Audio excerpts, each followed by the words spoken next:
Okay, Year 11s, we are going to be looking at niches and keystone species. So this is chapter 4.6, starting the new chapter, so we're going to look at our key concepts.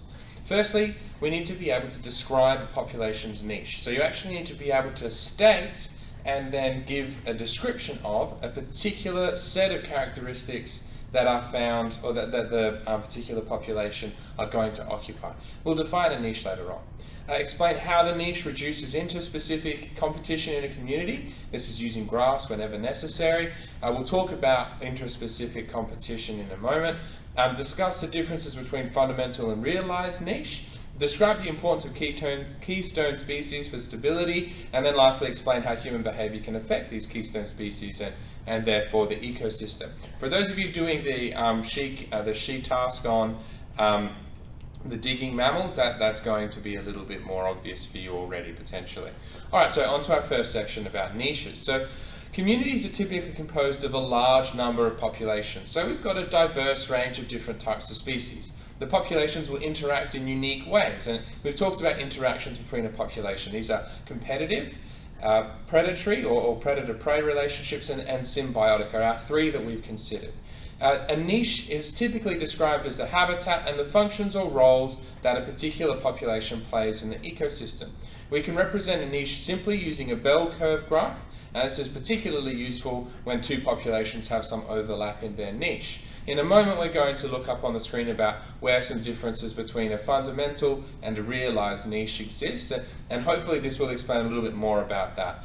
If you're looking for diagrams of a graph for the niche, there are a few of those in your textbook that you can refer to for chapter 4.6. So we're looking at a fundamental niche. This is the possible range of habitats and roles it can call. It's basically, this is the ideal world. If everything were perfect for this particular population, then this would be what it would do. It's a hypothetical situation. It's rarely fulfilled, and this is because of interactions with other species. A realized niche is the reality, hence the realized term. This is where a population actually sits, what role it actually occupies, or what habitat it's able to exist in or survive in, what resources it's able to take advantage of, whether they're biotic or abiotic. Now, realized niches, their role is, or how they develop, is that they reduce the overlap in the niches of a population in a community. And this allows for coexistence of species that would otherwise just reduce the population of each other via unreasonable competition, too much pressure. So quickly just slide over to the screen, or to the board, sorry, and we'll have a look at that and exactly how that might develop.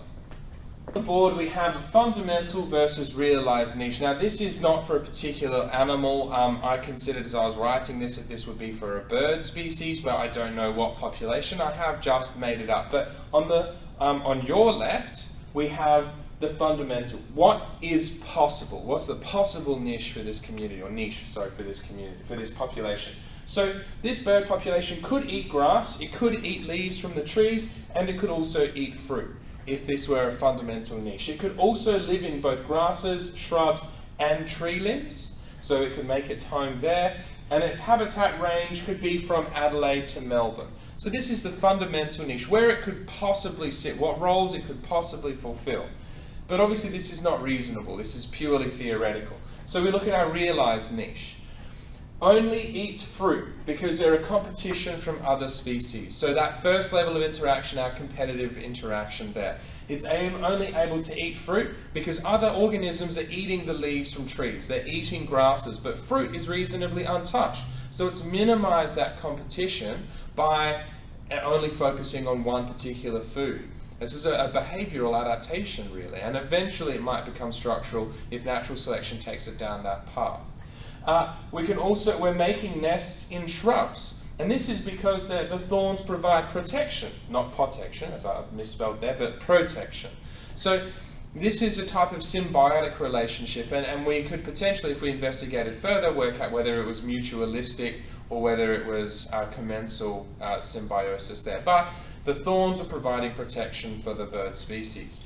Bird population. And then lastly, now it's only found in the Adelaide Hills area because of predation from cats everywhere else. So this is their predatory or predator-prey interactions there being taken into account. So each of these fundamental characteristics of this niche end up forming our realized niche with the interactions in the particular community. Now this is going to change. If we look at a similar bird species perhaps elsewhere, say in Queensland or WA or Northern Territory, then there will be a different realised niche. There won't be the same competition perhaps for grasses or leaves. And so this particular population or a similar population will be able to eat the leaves or the grass, but perhaps not the fruit. The realised niches change depending on the community present. And there's the interactions within the community that form the realised niches. Remember, we had that concept of the bell curve. The greater we can reduce overlap, the more likely it is for each population to be successful. And if we go back to what we just focused on in our previous video with stratification, stratification is a perfect example of how realised niches actually reduce the amount of overlap, where each level, each layer of that strata is actually going to reduce the amount of interactions between the populations in that community and therefore reduce the amount of overlap of these niches. We have very successful realised niches there. If we go back to our slides now. To this idea of stable versus unstable ecosystems. An ecosystem will continue if they're able to capture, transform and transfer energy while cycling all of these essential nutrients and chemicals. So part of what we've covered on the board here with our niches is a way of trying to make sure that that capture and transformation, that transfer of energy and that recycling is able to happen in a balanced way, where no population is at a particular advantage or disadvantage, but we're actually able to develop that reasonably well. With the constant and dynamic interactions, populations in an ecosystem help to maintain this balance. And we can talk in a moment. I'll do a quick demonstration or a quick example of exactly how that would work out. So ecosystems with greater population diversity, they are more capable of doing this and this cycling efficiently. So they're more stable. So the greater the number of different populations we have in an ecosystem, the more likely that ecosystem is to be resilient to change, which is really what we're talking about with stability. How resilient to change are these ecosystems? Those with reduced species diversity, or that's the interchange with population diversity, they become unstable, and this is because of inefficiencies in one or more of these requirements. So if we very quickly now consider the difference between a stable versus an unstable ecosystem, remember I said that the fundamental difference is between its ability to resist the impact of change, or at least to remain relatively resilient to that. If we take the example of a rainforest that hasn't been populated by people, there's a huge variety of populations there, and importantly, each of the trophic levels that we've talked about later, they are hit relatively well. So we have our producers, and there's a broad variety of them, so that they're not just all producing one type of food like grass, but they're producing grasses and leaves, they're producing fruit, seeds, nuts, all of these different types of food crops, so that then the primary consumers are able to take advantage of that. And so there's going to be a broad variety of primary consumers because, tying it back to our realised niches, the more food we've got, the more diversity of food we have, the more realised niches we're able to cover. Because a particular food or a particular animal is going to be able to take advantage of nuts, and perhaps even a specific nut like a macadamia, and another is going to be able to take advantage of fruit like a mango, and then another is going to be able to take the leaves from the mango tree and leave the fruit untouched. So these niches are so important in maintaining or in setting up this stability, but the initial diversity is what drives this. So we have this massive diversity of producers, and this allows us to have a big diversity in consumers, primary consumers, and then secondary consumers and tertiary and quaternary, and if we have a large enough ecosystem, we can go beyond that fourth level of consumers. So that's a stable ecosystem.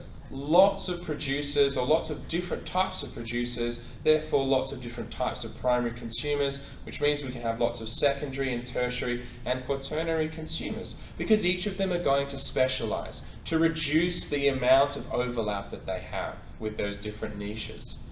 Now, if we take a different example, let's say that that same rainforest is flattened to make way for crops. Now we take away all of the diversity, the population diversity of producers, and we just put in corn. Now the only kind of species that can survive are those that are able to eat corn, so that the primary consumers at least. And because of that, the primary consumers are going to be eaten by secondary consumers, and so only those organisms that are going to be able to eat those secondary consumers are going to be able to survive. And then it just flows on. The tertiary consumers must be able to eat the secondary consumers that are present, etc., etc. We've lost that diversity. Now let's say there's a change that happens. Let's say that the farmer decides, well, the corn crop doesn't work anymore. I'm going to get rid of all of my corn and I'm going to plant wheat seeds. Now, we've only got a specialization here of primary consumers able to eat corn. They're not able to eat wheat. So that whole population will die out. And this will have a flow-on effect in a whole range of different ways. So far we've talked about trophic levels. We've talked about the transfer of energy. But what about the cycling of nutrients? Well, as we found with our debate, the cycling of nutrients is done by decomposers and detritivores. Now, decomposers and detritivores rely on a considerable amount of organic material, of dead, decaying organic material that they can consume. If you lose all of the consumers because the wheat crop isn't able to be used as a food source for them, then you will lose a considerable amount of that decaying organic material. So the detritivores and decomposers will lose out as well. They will gradually die off, and then what will happen in the long run, or perhaps not terribly long run, is that the soil quality will drop because it's not able to recycle those nutrients back in. And so, at the end of the day, the farmer is actually going to experience a reduction in his crop size. Those wheat plants are actually going to become sickly. They won't produce as much wheat, they won't produce as much seed. And so he will end up experiencing a loss of his income. So at the very start, where we've wiped out our diversity, our population diversity, that's our start. But it snowballs so quickly. And this transfer and transformation of energy and also recycling of nutrients and chemicals is what drives this stability. When we lose our population diversity, our ecosystem becomes very unstable because there are risks and there are inefficiencies to do with how this is actually met. If we're moving on now. So with our keystone species, and we're nearly at the end of our video here. So certain species in each ecosystem have a larger impact on the stability of an ecosystem than we would otherwise expect. We call these keystone species, or sometimes we call them ecological engineers. Now, in an ecosystem, if we were to lose our keystone species, this will have a dramatic impact on a huge range of species due to their respective niches. Now, this isn't always immediately apparent, and this is one of the problems that we've had in the past with human interactions with our environment, where we haven't known what a particular outcome will have, and I'll talk about one specific example of that in a moment. The common outcome for an ecosystem which loses its species is gradual decay of the ecosystem, and then we'll have a loss of the majority of the community. So the community will become very contracted. We will lose that population diversity.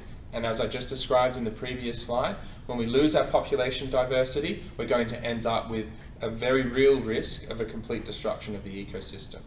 So, that example that I was talking about before. In Yellowstone National Park in the US, now my geography of the US is appalling, so don't expect me to know exactly where it is, but in the Yellowstone National Park, in the early sort of stages of setting that park up, there was a big problem with wolves. For the farmers around the area. So they got rid of all of the wolves. I think this was in the 30s and 40s and 50s. And they were very successful. They destroyed the entire wolf population. Yellowstone was wolf-free. And what they noticed over time was that ecosystem started to decay. The main prey for those wolves, which was the deer and antelope that lived there, they actually started to overpopulate and overgraze, and the areas that they started to overgraze became very problematic. They started to lose all of the root structure of the plants, and so they would start to have landslides or mudslides. And then they also started to find that because of these mudslides or these blockages would develop in the river systems and in the lakes and rivers in the area. And so this created a whole snowball effect where fish species started to die out because they weren't able to get to where they used to in order to breed. And then because the fish species weren't able to survive, this meant that had an impact on bears. And because this had an impact on bears, it meant that the berry population started to die off because the bears weren't eating the berries and spreading their seed across the park. So there was this terrific snowball effect, just driven by this removal of the wolf of the wolf population in this area. So in the 90s, they reintroduced wolves. They only reintroduced quite a small number. I don't remember the exact number, but it was quite a small number, perhaps 20 or 30 or so. And what they found is within the first few years, the deer, that the main predator or the main prey of the wolves, started to behave differently. They didn't go down into the valleys and they didn't eat the valleys because they knew that the wolves would be able to trap them there. So they started to change the behavior of these primary consumers. The wolves did. And because of that, it meant that the rivers then were able to flow through those areas again because the grasses were able to return to them. And then because of that, it meant that fish populations could recover. And then this meant that the bear populations, and it just had this terrific snowball effect. And so by the time they finished the studies, or perhaps they're still going, but when they published the studies, they'd actually improved the health of Yellowstone purely just by reintroducing one species, one population. That's the power of the keystone species. Remove them, the whole ecosystem tumbles into decay. Bring them back in, and it's not always as easy as that, but bring them back in and we can have a significant return and a significant benefit. And in one generation, it was quite quick, 10, 15 years, and then there was this amazing recovery. Where we're looking now at our discussion topic for this week. We're looking at keystone species and stability. So go to the discussion, keystone species and stability, follow the instructions there, make sure that you understand what's going on. And again, can I ask you, send emails if you've got questions. I'm getting very, very few emails and that makes me anxious. So make sure you're sending those emails because our test is coming up. Thank you, Year 11s.